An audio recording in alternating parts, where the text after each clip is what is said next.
Kasih dan setia dalam Tuhan kita Yesus Kristus menjadikan umatnya berbahagia hari ini, Sabtu 14 Juni 2025. Para pendengar Renungan Oasis Fajar yang dikasihi Tuhan, mari kita berdoa. Bapa yang sangat mengasihi kami menghormati Engkau, kami memuliakan Engkau, sebab Engkau adalah satu-satunya Allah yang kami percayai dalam hidup kami, yang dengan kasih-Mu memulihkan hidup kami. Terima kasih Tuhan. Demi nama Tuhan Yesus Kristus kami berdoa. Amin.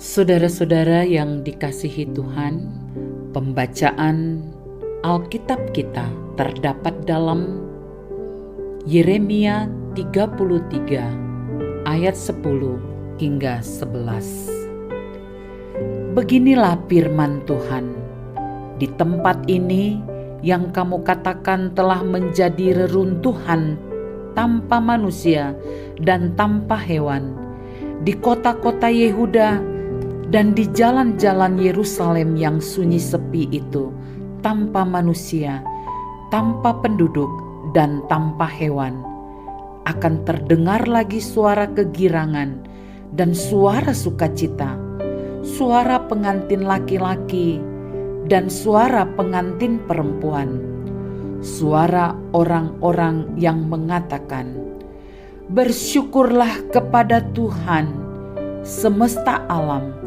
sebab Tuhan itu baik, bahwasanya untuk selama-lamanya kasih setianya." Sambil mempersembahkan korban syukur di rumah Tuhan, sebab aku akan memulihkan keadaan negeri ini seperti dahulu, firman Tuhan. Saudara-saudaraku yang kekasih, judul hari ini, kasih yang memulihkan.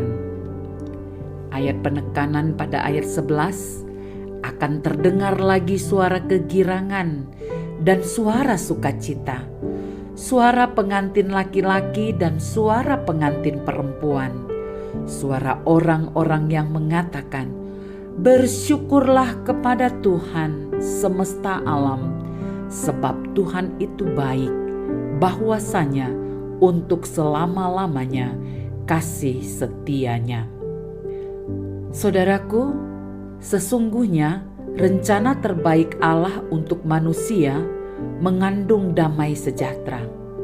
Artinya, keadaan yang baik, damai, memiliki hubungan yang erat antara manusia dengan Allah. Tetapi karena pemberontakan dan kejahatan manusia, sehingga menyebabkan hubungan antara Allah dan manusia menjadi rusak. Firman Tuhan dalam perikop ini berbicara tentang janji Allah yang akan digenapi karena kasih Allah begitu besar bagi umatnya. Kitab Yeremia pasal 33 menjelaskan tentang keadaan kaum Yehuda yang sangat kacau karena penderitaan yang dialami. Penderitaan diakibatkan oleh perbuatan mereka sendiri, yakni memberontak terhadap Allah. Kaum Yehuda adalah umat kasih karunia. Allah mengizinkan bangsa ini ada dalam kondisi yang kacau. Tetapi Allah dengan kasih-Nya tidak membiarkan umatnya terus ada dalam kekacauan. Sehingga Allah memilih untuk memulihkan mereka.